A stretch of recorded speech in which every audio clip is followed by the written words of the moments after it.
دلوقتي. بتقول لي هلحق ابدا من دلوقتي؟ هتلحق بس ابدا من دلوقتي، ما تاجلش البدايه بقى. خلاص بقى كده، لسه الدنيا في ايدك ولسه تقدر تحقق وتقدر تنجز. انت عندك جدول امتحانات اقسم بالله يفتح النفس، يشجع الواحد على انه هو يحقق. انت قدامك فرصه ذهبيه ان انت فعلا تحصد اكبر كم من الدرجات. قدامك فرصه فولاذيه ان انت تجيب 100% من دلوقتي. لو بدات النهارده والله تجيب 100%. اجيب 100 مش 99 وما تنزلش عن 100% ابدا.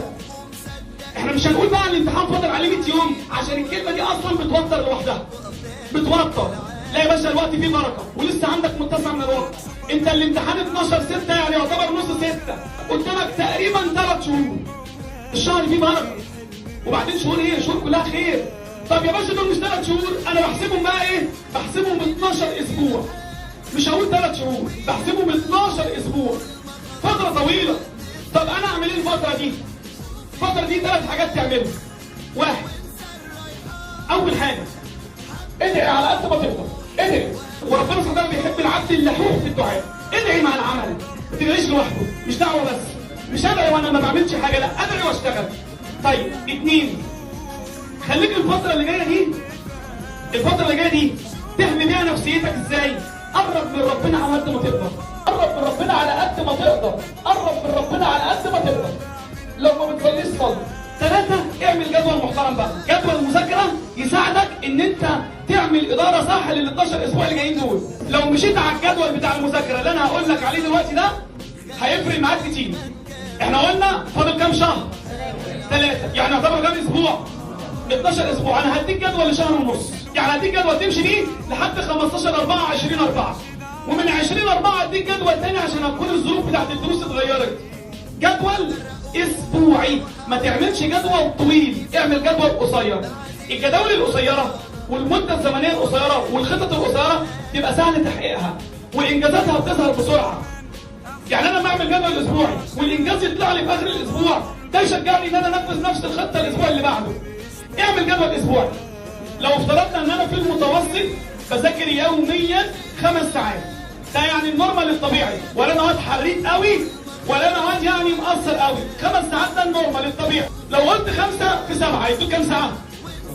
يعني انا متوسط مذاكرتي كل اسبوع 5 في 7، 5 ساعات في اليوم في 7 ايام يدوني 35 ساعه اسبوعين، صح؟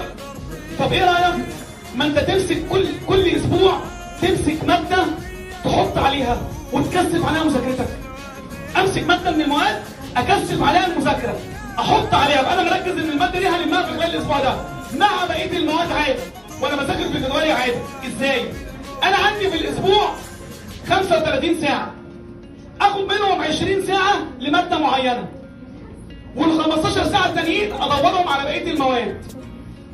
يعني انا مثلا نويت ان الاسبوع ده هحط على الكيمياء، هكثف مذاكرتي على الكيمياء، هاخد 20 ساعه اذاكر فيهم كيمياء بس، وال 15 ساعه التانيين هقسمهم على بقيه المواد.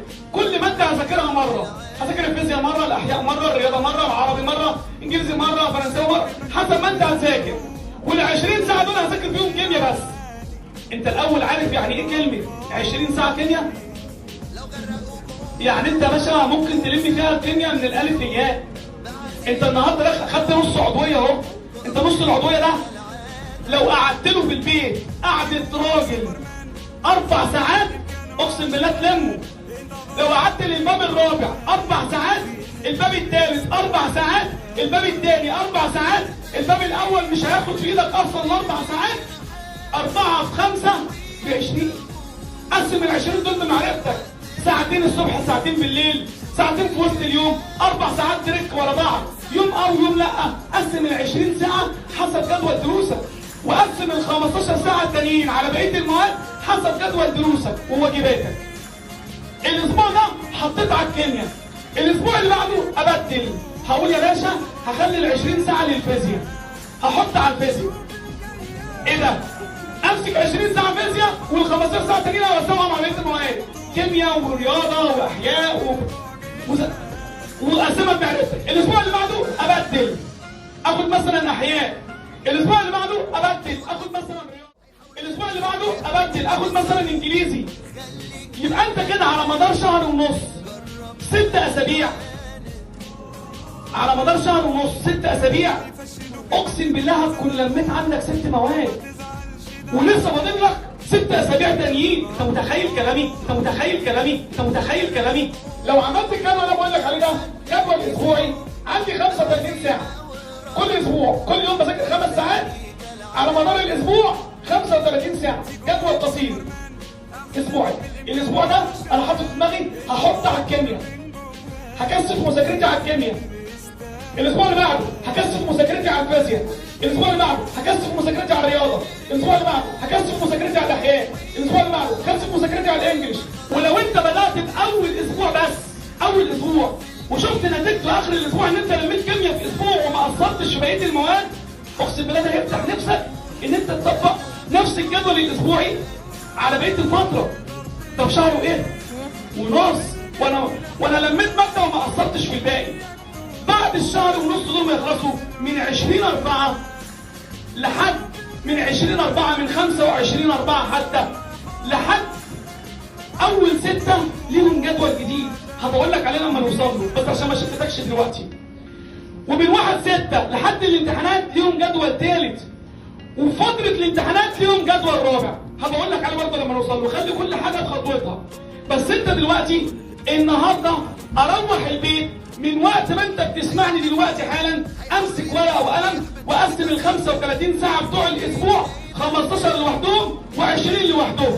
لو الدنيا معصلجه معاك مفيش مانع تزحزح ساعه ساعتين، يعني اقول ايه؟ خليهم 18 ساعه الماده وخليهم 17 ساعه مثلا لبقيه المواد. ممكن اقسمهم 17 ساعه لبقيه المواد، اقسمهم بمعرفتك، وال 18 ساعه دول هكثفهم على مذاكره ماده معينه.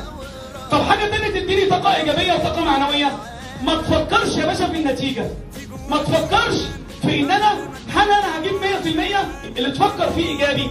لو انت مجهودك في الوقت الحالي دلوقتي حالا كان يجيب 50%، 50 وانا طالب متوسط طالب ضعيف هجيب 50.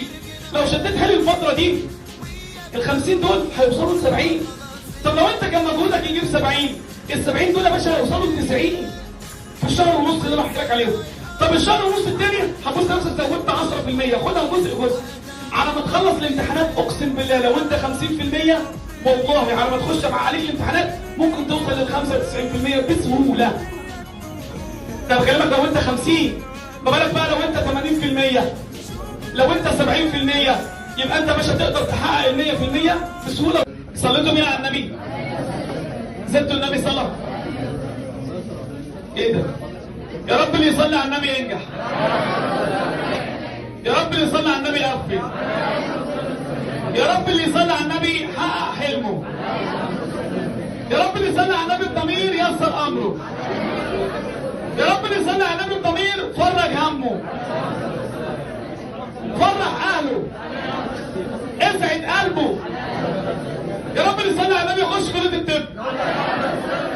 يا رب اللي يصلي على النبي يخش كليه الهندسه من اوسع ابوابها. عيال ما تجيش الا بالعين الحمراء. ما كانش ليك مصلحه بالصلاه على النبي. وبالتوفيق ان شاء الله.